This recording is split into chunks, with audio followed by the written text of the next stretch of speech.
Greetings and salutations, fine people. I'm Patty Alvarez. Welcome to The Good Soul, a show where we'll have supercharged chats with everyday humans from all walks of life and unpack what in their story will inspire us all. We'll extract the untapped wisdom, distill it, and serve it up to you in all the right ways that will engage, enlighten, and most of all, inspire growth within your soul. I think people are awesome. So join me on this journey through the hearts and minds of ordinary people to uncover the good soul within you. This is The Good Soul. Hi, everybody. Welcome to The Good Soul. We're on episode 2. This episode is titled Choose Your Moments. And I want to kind of connect this because it's so beautiful. How the sudden loss of my mother taught me how to live. Spoken by the sweet, beautiful, and amazing, we'll call her Liz DeCivo, formal name Elizabeth. Hi, Liz. Hi, that's so sweet. Thank you. Oh, it's true. Hello. You really are an angel. You have such great energy, like from high school, YMCA, now just talking to you. I mean, we literally just got online about 15 minutes ago, and I said, exactly. Connecting after all this time. I love it. I know. You really do feel like family.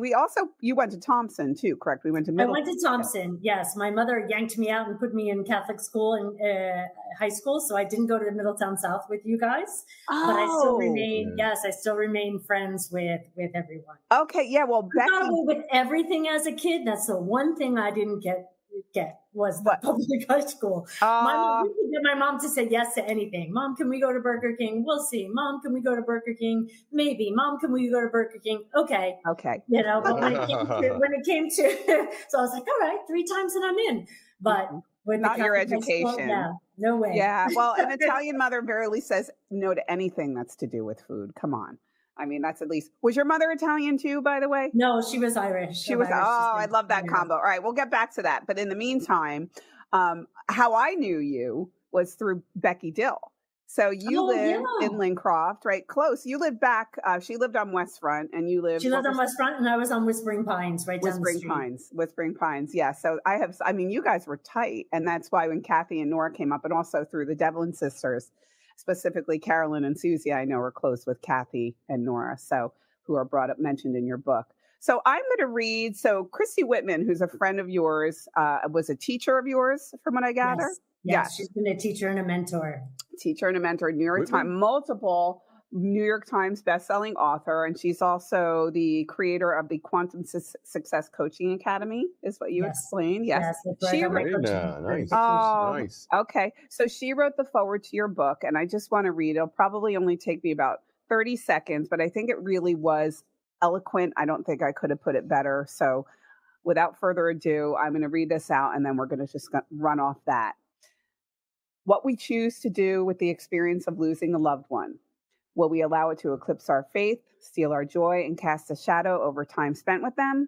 Or will we choose the pain of this transformative experience to commit one more passionately to life and to receive and benefit from the many gifts they have given us?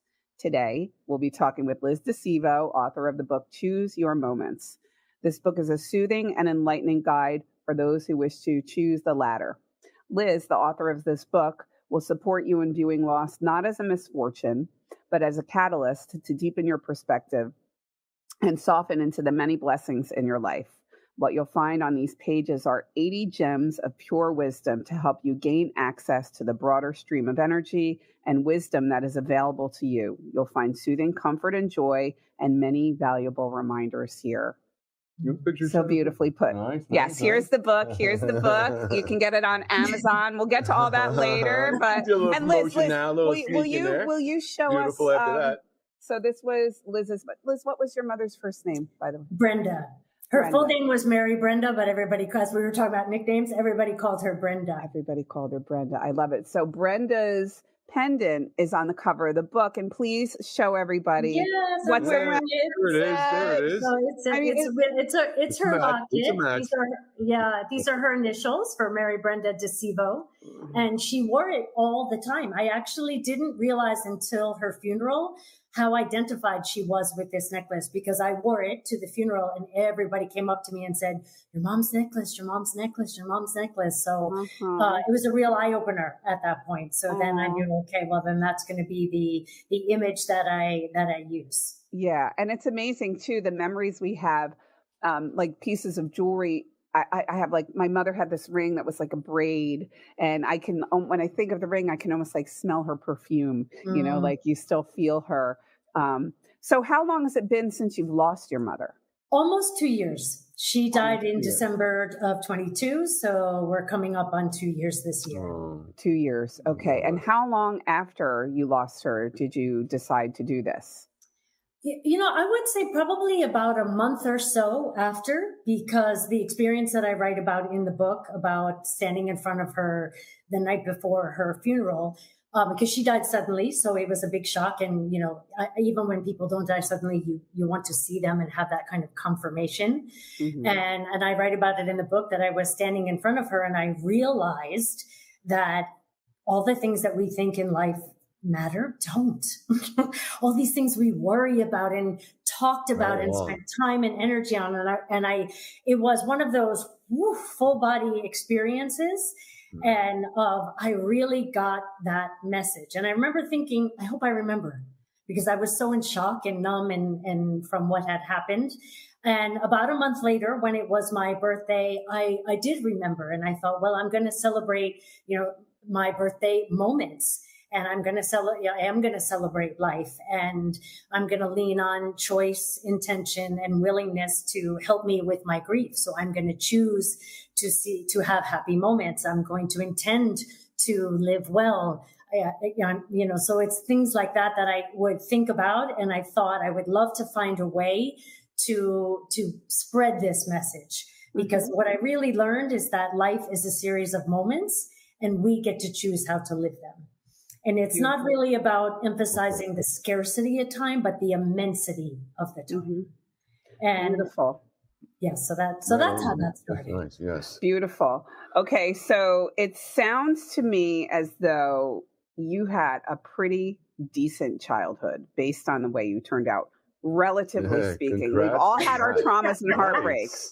But tell me about a little bit. I still live a charmed life. I say that all the time. See, you appreciate it. I say that all the time. I lived a very charmed life. I mean, I had one of my teachers on the show who, like, I'm like, what, has anything bad happened? How'd you turn out so good? Because it's usually the traumas and the tragedies that build the most character. But just give us a little bit of history. You grew up where? You went to high school where? For those of you who aren't from Middletown. Exactly. So I grew up in Lincroft, which is in Middletown, where Spring Pines Drive. And I went to Thompson with you, but then I went to Red Bank Catholic after that. And then I moved to Washington, D.C. for university. I went to Catholic University in D.C. I didn't move to Spain until much later. But I mean, I have an older brother, a younger sister. My parents did divorce when I was young, but I mean, they remained in a good enough relationship that we really did have a great childhood. And when you know, the older you get and the more that you see in life, and obviously with me living in Spain and traveling a lot, you see all different walks of life. And I do really appreciate that my parents were friendly, that they raised us well, that education was important to them. We had a neighborhood, a backyard, friends. We got you walk to the center. Exactly. We can walk to the center. Yeah. We had a Krauser's, Lincroft Pizza. They have a McDonald's now. But that was like the coolest thing in the world, to be able to walk there. Exactly. Yeah. So we lived a charmed life, I would say. I'm grateful for my childhood. Fantastic. Yes, and what did you study at Catholic University? Psychology. Yes, I studied psychology and was thinking to become a therapist, but then as a joke, I was bitten by the public relations bug. You were bit by the public relations bug. And how does figure skating fit into all of this? Yeah, through the public relations bug. So I was working at the time at Turner Broadcasting in public relations, and you might remember the whole Tanya Nancy story back in 1994. more. Yeah, I'm aging myself now. All right, listen, everybody. On that note, yes, we're going to take a quick break. What an honor to hear all of this, and I'm really looking forward to. We're going to pull some pearls of wisdom for the book, but we still need to learn more about you, Liz. So, guys, hang tight. We'll be back just in a few on The Good Soul. This segment of The Good Soul is brought to you by Aaron Fisnick, certified luxury home specialist with Ivester Jackson Christie's International Real Estate. Aaron serves all levels of the greater Lake Norman region real estate market, and whether buying or selling, she is very much the lady who will deliver like no other. Many of us at Good Soul are also really happy clients. Aaron can be reached at 704-728-5657 or reach out to me and I'll get you guys connected. Thank you, Aaron Fisnick, and thank you guys for tuning in and supporting The Good Soul.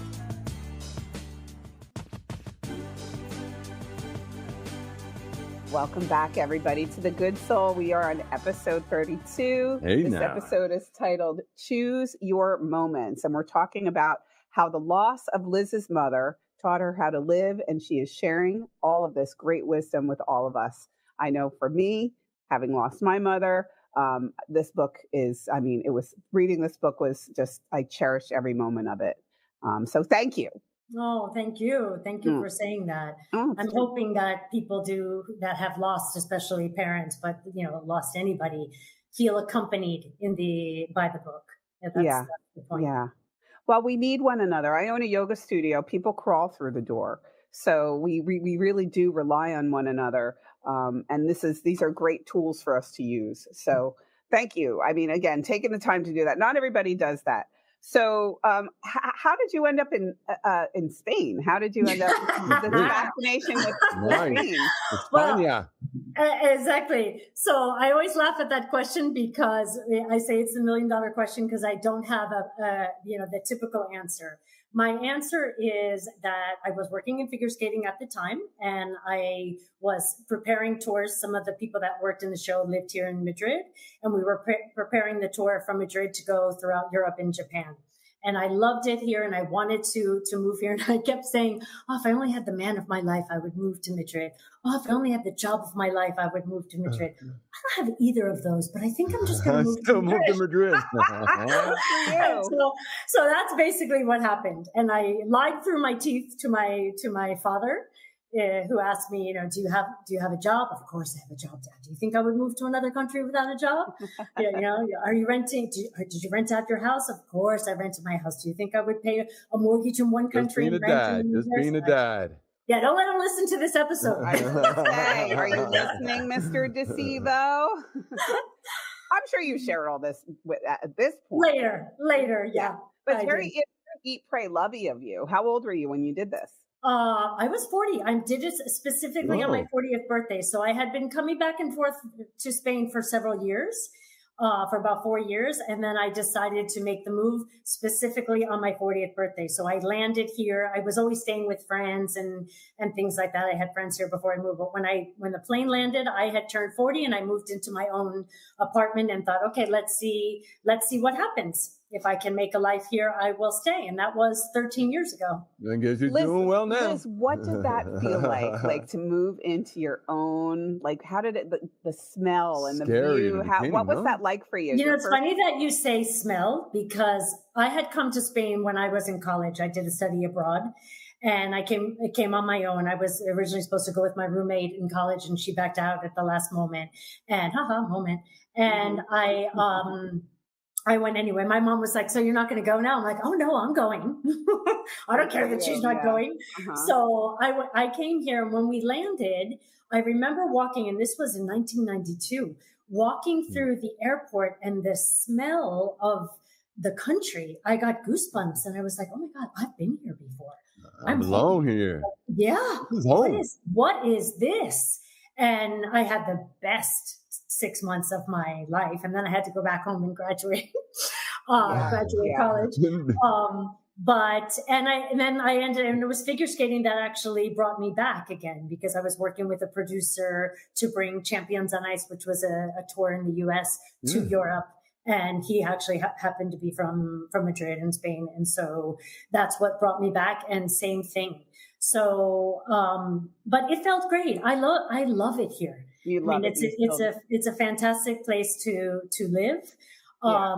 And, as one of my quotes in the book says, you are the artist and you are the masterpiece. So I really believe that you can design your own life. And I was willing to do that, and my life looks like living in Madrid. Yeah. It's really cool. It's really cool that you're saying that, first of all, because we just built a house and we love it. And it's a beautiful neighborhood. Beautiful. And, so 52, 58, like we still have a lot of time ahead of us. I'm like, you know what? I literally have I don't want to say a menu, like a short order form. And I literally have written out like all the things I want to accomplish, from material things and I went out and bought the Architectural Digest that features Ashton Kutcher and Mila Kunis's house. And you Google it, because it's really beautiful. Like a barn. It's a barn house. Barn. Literally a barn. We are. I say that in every yoga class. And it's good to hear Madrid's nice to be there. Yes. I say it every yoga class. Maybe you can find that house here. And invite me over. Yeah, we have to. I will. I definitely will. But you have to. You cannot walk into a deli and order a sandwich. You must walk in and specifically say, I want pastrami on rye with mustard and a side of chips. You must be specific. And I am a firm believer in the law of attraction. Yes. So we have that and a part of that. And the book, a lot is about that. If you think, if you look deeper into it, it is obviously, I want people to choose the moments of their life, but intentionally, and drawing better experiences to you by doing that, by your mindset. Yeah. I don't want to go too off track here, but what exactly did you do you said PR for figure skating? Like, what level was it? Oh, okay. So I started writing for a figure skating magazine. And then with Nora, actually, I was at an event with Nora, and she told me, oh, this person owns a figure skating magazine. You should go talk to them. Yep. So I started writing a column for a figure skating magazine. Then I started because I was learning PR from Turner Broadcasting, my real job, I started doing PR for some of the skaters that I met when I was interviewing them for my column. And then I turned into what I call the Jerry Maguire of figure skating, which was come with me. Who's coming? Who's coming? I love it. That's so awesome. I did athlete representation, and then we started doing tours. Figure skating tours. So there was a tour that was famous in the US in the 90s and early 2000s called Champions on Ice. And we brought that tour from the US to Europe and Japan. Did you ever meet Tanya Harding or Nancy Kerrigan? I did. Yeah, Nancy Kerrigan was on the tour, so I spent plenty of time with her. But she's lovely. Yes, she really is. Yeah. And it was because of her, really, that I started in figure skating, or started becoming a figure skating fan, because I was captivated by that story, as everybody was back then. Mm-hmm. And which, prompted me to watch the Olympics and get interested in figure skating. And, I'm sorry, I keep bringing up quotes. Another one is your vision will take you even further than your sight. And I can remember visualizing, as I was walking to my job at Turner, working with skaters and what it would be like to work with them, to be in the press conferences, to have meetings, to promote them. And next thing you know, I was doing it. Nice. Do you like skating yourself? I have to say no. I would like to, but I'm not very good at it. That was my question. Can you skate good? I'm not the most athletic. I've tried, but believe me, they make it look a lot easier than what it is. Sure. And so I have tried, and I have partnered up with Evgeny Platov, who is an two-time Olympic champion. And Congrats. He has tried to help me, but it didn't work. But he did teach me how to ski, so I got that. Okay, awesome. All right, let's get back to the book now, the structure of the book. So I want to frame this a little bit, because I am a connoisseur in self-help and all kinds of different motivational readings and so forth. And I hit a point probably about 10 years ago where my sister was like, will you stop reading these books and either write one or start living? which it always makes me laugh. But I always come back to my basics. I come back to the 4 agreements. I come back to the power of now. I come back to Tony Robbins, Awaken the Power Within, the Giant Within. And I have a very simple, easy read on the stand we have in our bathroom that I read every morning. It's a gratitude journal. And what I like about it, and similar to your book, is quick. I mean, listen, Bill Gates and what's his name, Facebook, Mark Zuckerberg, it made our attention spans go like down to here. So I would say when you're telling me a story, if it's a good story, you have me for about 90 seconds and then you lose me. But this is what I love about the book, that, gives a little bit of history of you in the introduction and the forward, but then, I mean, you can pick a day, you can pick kind of a segment, you can open randomly. It's 80 pages or 80 quotes, I would say. 80 quotes, right. 80 quotes with an explanation for each quote. For each quote. And the reason for the quotes are, like you said, with our attention span, but quotes are designed to be impactful. And, they're short segments and they're very, very powerful. And yes, exactly. And I'm always a quote person. I'm always quoting different things. So that's how I've ingested a lot of my learning, was by writing different quotes that would help me to remember. And for the reader, I thought if it was quotes, they would find it easier and to be able to practically use it. Right. Okay. Right. So, I mean, we do there's a lot of courses and teaches and books and things. And then, you go back to your real life and you don't integrate it. So the reason for the quotes is for people to easily integrate it and practical into their life. Yes. So the number 80, can you tell me why you picked 80? Yes, because my mom lived 80 years. Oh, Liz. Yeah. So I do. Great. I do say in the book that, because she died suddenly, and I was like, but she's only 80 years old. So, and so that's a little bit of a hint of why it's 80, but I never say the reason, but yes. If you don't mind me asking, died suddenly, can you give us elaborate a little bit? Yes. Heart failure. I mean, she was fine one day and, got up and started walking to the bathroom, and that's it. Died. As I say, she just slipped out of her body like you would kick off a pair of shoes. Yeah. Yeah. It's almost like going to Kohl's. It was like that sudden, like she was driving the day before. Was that? She had some heart issues and health issues, but nothing where I thought that we were nearing the end. I assumed that we had at least, another 5 to 10 years, right? We never think our parents are going to go. And, it was immediate. I mean, I wasn't there when the medics came, but I can imagine that it was immediate. Yeah. So every time a friend posts a loss of a parent on Facebook, I say, may all the beauty and greatness that was in her live through you. And it's clear you are doing just that, Liz. So we're going to end segment 2 on that note, guys. We'll see you just in a few on The Good Soul.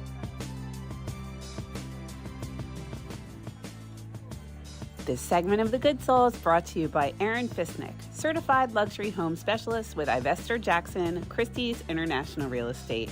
Aaron serves all levels of the greater Lake Norman area real estate market, and whether buying or selling, she is very much someone I want in my corner. Aaron prioritizes building strong client relationships based on trust and authenticity. Manny and I should know, having purchased our land through her. She can be reached at 704-728-5657 or reach out to me and I'll get you guys connected. Thank you, Aaron Fisnick, and thank you guys for tuning in and supporting The Good Soul. Oh, how we love that.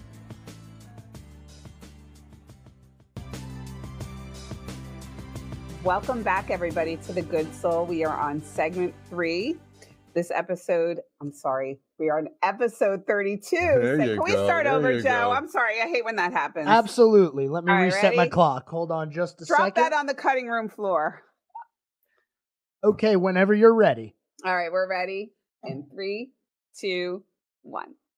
Welcome back to The Good Soul, everybody. We're on episode 32. This episode is titled Choose Your Moments, and we're with Liz DeCivo. And we were talking about loss and wisdom And I just want to reiterate on how important of a topic this is. My best friend, Nicole, one of my dearest, bestest friends, I have two best friends really, so I don't want to offend the other one, Stacy, but one of my closest friends, bestest friends, better. Nicole. She lost her mother. Her mother was 90 years old, 90 or 92, about 3 weeks ago. And I remember back in like the late 90s, we would sit around and we'd drink wine and we'd be smoking our cigarettes. And I don't know what I would do without my mother. I would die without my mother. And, you know, I just losing my mother, remember saying, you just get through it. You just have to one foot in front of the other, like anybody who has to endure any sort of tragedy or loss. I'm sure you agree. Yeah. But what you had said in the last segment, I want to pick up on again, how she jumped out of her body almost like she kicked off a pair of shoes. Give it to you. Yeah. I mean, it was sudden and you know, it's nice to think that it was easy and peaceful and, you know, no pain, nothing, no suffering. And because people said that to me, well, at least your mom didn't suffer. And at that, you know, when she died, I was like, let her suffer. She'd be here longer. I'm sorry. Yeah. Give it 10 years that you're expecting. Exactly. You know? Well, that's like a dog. I'll tell you. Well, I'm sorry. Go ahead. No, but now I can see that, you know, it's much better. And, you know, obviously I prefer something that was fast and painless than something that is, you know, suffering. Without a doubt. So my mother had cancer. I won't get into too much detail. Not that I don't want to, but bore you with the details. But she ended up getting pneumonia and was in ICU. And I remember one of the ICU nurses, and we were like, keep her alive, you know, keep her. And I remember, I think her name was Judy. And she walked up to my sister. And my sister is like, you know, a tiger, man. She's a fighter. And you want her in your corner and you want her on the foxhole. And I remember Judy walked up to my sister and looked at her and said, why would you want to prolong her pain and suffering? She was from Long Island. Yeah. And we all just kind of stopped. Like the room went silent and we were like, huh, you know, like, wow. And probably because we're all so afraid of the grief, and you know, and obviously, and living without whoever your loved one, your mother, whoever it can be. But I mean, I look at grief now as boiling water. So imagine boiling water. If you let it boil, it will turn into steam, and you take the steam with you. But if you keep pouring more water, it will continue to boil and be fiery and uncomfortable and burning. Yeah. And for what? Exactly. But, you know, so that's why I go back to choose your moments. I chose not to keep pouring the water into the boiling water and just let this grief, because I think you probably, I mean, I'm not even 2 years into it. So, and you've been living with it for much longer, that I think that we always will have it. I just would like it to be steam. Yeah. From the water into steam transition. A nice mist. Something else. Well, two things I want to add. The first thing is, my parents are with me. I mean, I consider my bones my father. Like I literally feel him. I'll have dreams and wake up and look at my husband and be like, there is no bleeping way. My father was not just with me. Like it was so, you know, we'd be talking about something was so incredibly real. My mom, not so much. My mom and I had no unfinished business. I was the apple of her eye. Like there was no, like, you know, I just know she's shining on me. My father is still like, come on, babe, work a little harder, try a little more. You know, my father was always like my biggest coach, advocate, mentor, critic, cheerleader. Like he really, you know, wanted me to become like president of the United States someday. So he's still in my ear. My mom is like, you're doing great. I'm here. But another thing too, I remember the night she died, they moved her from my mother, when they moved her from ICU down to a regular room, and we all went home. It was a regular night. Now we'd been dealing with my mother for years. It was probably 5 years in and out with cancer, maybe 3 years. And what you want is them to bounce back, because she would be, you know, sick from chemo, and then we'd be at the art center watching Gwen Stefani the next week, you know, like it was really like high and low. So that's why my sister was advocating, because we were hoping to perhaps go to Disney World in a week or whatever. So, but I remember she passed and I walked back into they called me from the hospital. It was 9:00 on a Saturday night and they said, come back. I had known. And it was almost like her coat was lying on the bed, that she was gone. And it was one of the most powerful and really enlightening moments of my life. And it really taught me that we definitely all do have a soul. And there's some really powerful force that leaves our bodies. And what's left there is just substance. Right. No, it's true. And my mom used to always say that, we would joke about with Oprah Winfrey, and I would always want her to be watching Super Soul Sunday with me. Oh, yeah. The best. Would say, I purposed already. I don't need to purpose, meaning she had kids and that was her purpose. So I would say now that, I give her purpose and she's given me mine.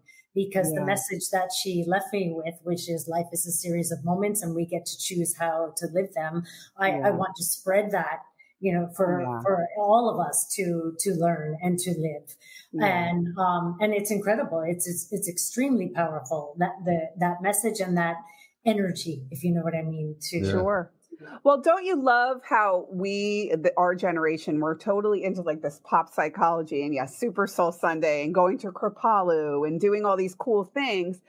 And our parents, they didn't need that. They just knew. Well, they might have needed it. Well, you're right. Okay, so that is a whole other. That's a whole other podcast. That's a whole other show. But let's just say for all intents and purposes, though, that the fact that our parents weren't going, they had church. I don't know if your parents went to church. Yes. No, they didn't go. But they grew up. They grew up Catholic. I'm assuming Roman Catholic. Yes. Yeah. So my father was a strong advocate, and he was at church, no pun intended, religiously. My mother was too, but didn't go so much.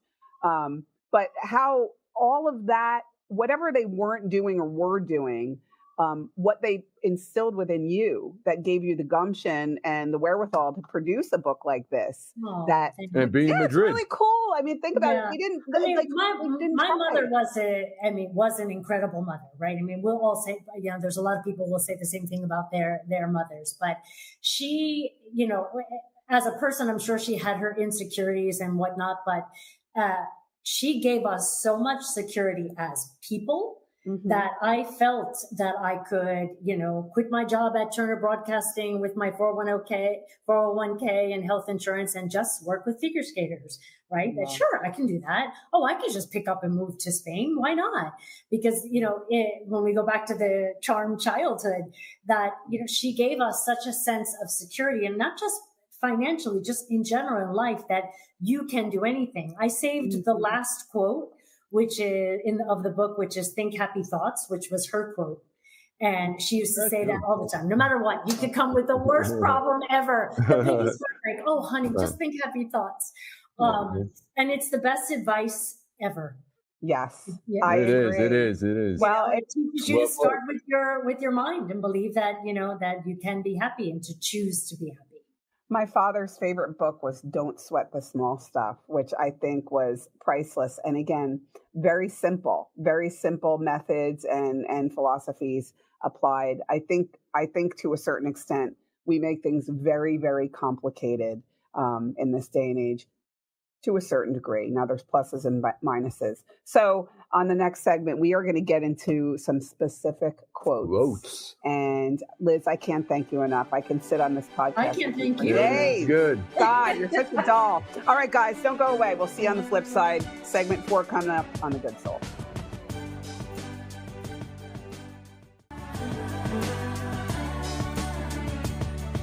This segment of The Good Soul is brought to you by Aaron Fisnick, certified luxury home specialist with Ivester Jackson, Christie's International Real Estate. Erin's not only an amazing agent, but she's also an amazing friend to me with a diverse mix of happy Lake Norman clients, each with their very own unique circumstance and challenge. She's a one-of-a-kind boss lady who I endorse wholeheartedly. Erin can be reached at 704-728-5657 or reach out to me and I'll get you guys connected. Thank you, Aaron Fisnick, for adding your magic to all of your real estate transactions. And thank you guys for tuning into and supporting the show. We are eternally grateful. Mwah. Big kisses.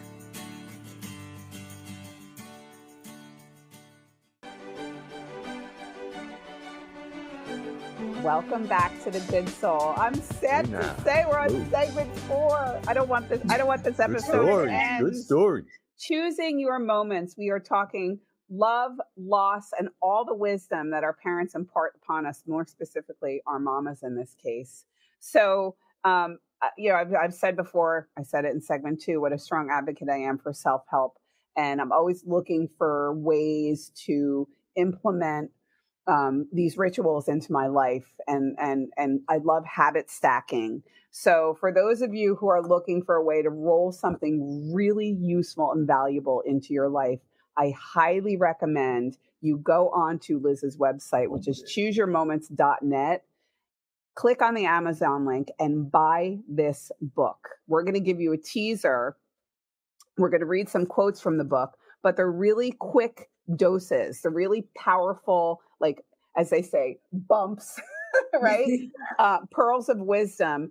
And what I always think to myself is, I sometimes will open randomly, which I think is great, and see that's the message I needed to hear that day for one reason or another. So before we get into some of the quotes, tell me, what was your objective in this format? What did you want? How did you want the reader to experience the book? Well, I wanted them to use it, just as you're saying, as a practical guide, let's say, for happiness, well-being. And the quotes cover various areas of our lives. There's things that you can use for business, for relationships, forgiveness, health, life, failure. I mean, all the topics are inside. But I also wanted them to understand how I came about this moments concept. And that life is a series of moments and we get to choose them. So the intention of the book is to redefine the word moments from a point in time into a tool that you can use to enrich your life. And then it's designed with the quotes and then the explanations of the quotes to show you how simple that can be. And, and the idea is to empower people to really make the choice to better their lives. And sometimes that seems like, oh, it's a lot, like when you join the gym. I know you don't know a yoga studio, but joining the gym, oh, now I got to go. And, this way, they're short pieces of impactful information that can empower you, that you could read the whole book in one sitting. As I said, it's an easy read, or you can pick it up that day. And this is my quote for the day. And let me see how I'm going to implement this to better my life. Mm-hmm. And why did I need to hear that message too? I love hearing, it's the signs. You really do. This is a really powerful role you could play in somebody's day-to-day living, that to have I hope you. So. Well, and thanks to your mother, Brenda, right? Yeah, exactly. She's the one who left me with that incredible message. She left you with all these great messages. So did anybody inspire the concept of choosing your moments, or is that something that just bubbled up in your heart? No, I mean, the moments came from and I talk about in the book, me seeing my mother and realizing that life is a series of moments and we get to choose how we live them. Yeah. And just the word moments, and then obviously mom. I mean, I say in the book, I lean in and I touched her face and said, I got it, mom. Like, is that what you said to her? Yeah. Wow. It's in the book as well. But because in the moment, all the information was coming to me so fast, I almost couldn't process it. Yeah. And then I realized. So I took the moment to touch her and thank her and say, I got it, and I'm going to spread it. And so that's why I do the play on words here with capital MOM for choose your moments, capital M for mom. Yeah. When we were, go ahead. I'm sorry. No, you go. No, I was saying when we were in our pre-show talk, I was saying did you change the pronunciation of the word mom? No, I mean I was joking with that, but no, it's more for a visual, and that's why I put the subtitle of how the sudden loss of my mother taught me how to live, so people would understand the capital MOM in moments, and also for moments to take on a new meaning. So, I started asking myself, do I really want to be doing this with my moments? Do I want to think about this argument or this situation or even the political stuff with my moments? Do I want, how do I want to really be spending my moments? And so it was a reflection that stopped me in my tracks to make sure that I was choosing the moments of my life well. And then I started turning everything into moments. So having dinner with a friend, and it's very easy to do here in Spain because the lifestyle is very much like this, but having dinner with a friend was moments, not just, or even lunch or breakfast or drinking your coffee on your own. Any little thing that you do can be considered a moment if you're fully present in it and you're choosing how to live it. Yeah. Deep. And it is a choice. And I say that regularly to our students. It is a choice, your feelings. Yes, I agree. I mean, I know that that can be a tough concept for people, but we always have a choice. Sometimes you just have to stop yourself. And you're the one that's got to make it. Yes, and you're making it whether you realize it or not. Either way. Yeah, exactly. Either way. So hopefully this book will help people to stop themselves and to make sure to be choose present. Yes, exactly. My father had an old saying, you're either moving in the right direction or the wrong direction. So choose wisely. Just keep moving forward. Yeah, just keep walking in the light. And my sister and I have we always talked about a concept, and we would call the book "What Would Papa Do?" And we on a regular we call him Papa. The grandkids call him Papa. What we are regularly, and because we still have businesses of his that we continue to maintain, and real estate and so forth, and we're constantly having to draw on his wisdom and say to ourselves, like, what would Papa do? What would Papa do? So let's get into a couple of the quotes. I had asked you to send over some of your favorites. I know, that was like trying to choose your favorite child. Oh, that was tough. So, so your vision will take you even further than your sight. Whether nearsighted or farsighted, we can all visualize, project, and imagine. Hold the vision of your moments you want to live and take steps towards them. Yes. Any backstory? Anything you want to? Can you elaborate on that? That might be the story of my life. In the sense of that, I am always visualizing how I want to live. When I was telling you earlier about working in New York and wanting to be in figure skating, and I started to visualize that, and next thing you know, doors are opening and opportunities are coming my way. So I think that sometimes people can get stuck, if we look at it from a business perspective, get stuck in your business plan or how is this going to work or what's going to happen. And instead of actually visualizing what is it that you want to bring into your life. And that can be in any way, in any way. Any door. Exactly. I mean, I was using it. Think of that one more as a business, but for business people, but that can be in any area of your life.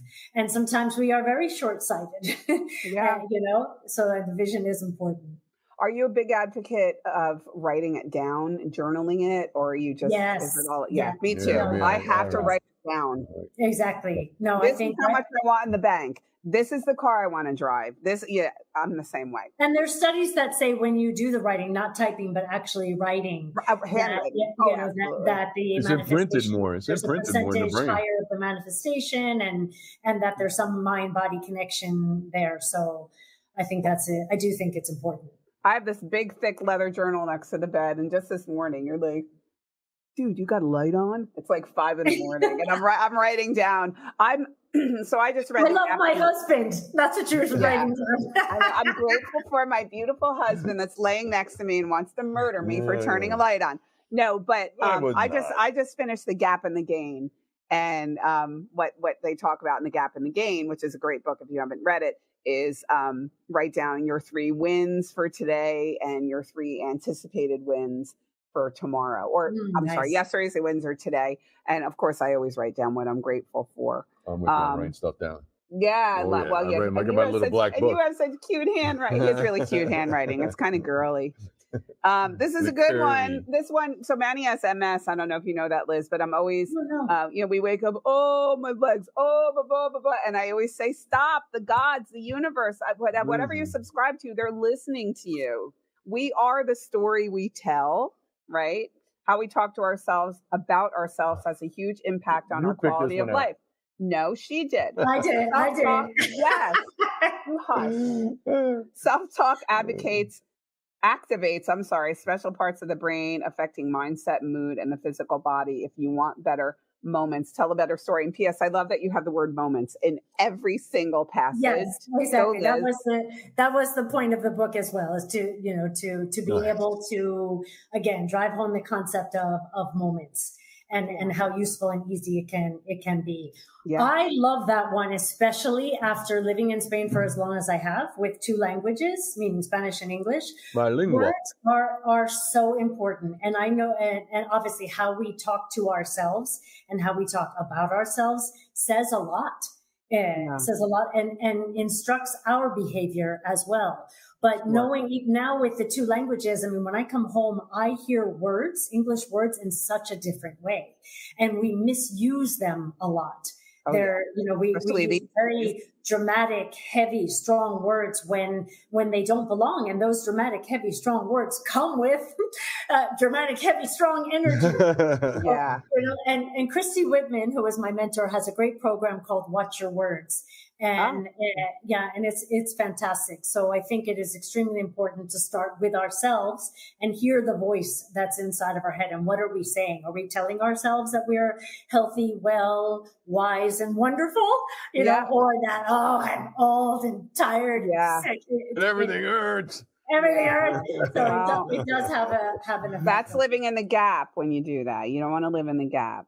Exactly. So I wish we had more time, but sadly, this wonderful. We will when you come to Madrid. Yeah, we will. Absolutely. I'm dying to. But I just want to reiterate to all of our viewers and listeners, whether you are a young mother, whether you have parents here, cherish them, right? You need to cherish them. I was thinking about the whole show. Or if your parents are gone, this book holds tremendous value, and we all hold a very tremendous role in each other's lives.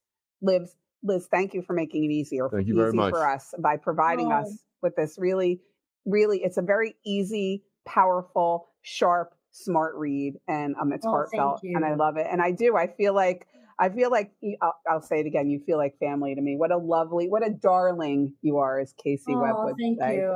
That's a word my grandmother used to use. What a darling. You really are. You are. So again, chooseyourmoments.net. I will put a link in the show's bio, I promise. And if I don't do it, make me do it. I get it. Get the book, Choose Your Moment, How the Sudden Loss of My Mother Taught Me How to Love. Elizabeth DeCivo on the cover. Thank you very much. We know her as Liz. Great. Yes. Guys, thanks for being here. WSIC Tuesdays, 4 to 5, 105.9 FM radio on all your favorite platforms. We will see you next week. Liz, I thank you once again for being here. Thank you. And listen, maybe we can have, when you write your next book or the next exciting thing happens in your life, we're going to have you back. So, all right. And I'll see you in Madrid. Make space on your couch for me or both of us, one or the other. We'll see. We'll see how he's feeling that day anyway. Liz, all the best to you, sweetheart. Thank you. Guys, thanks for watching, tuning in, listening on The Good Soul.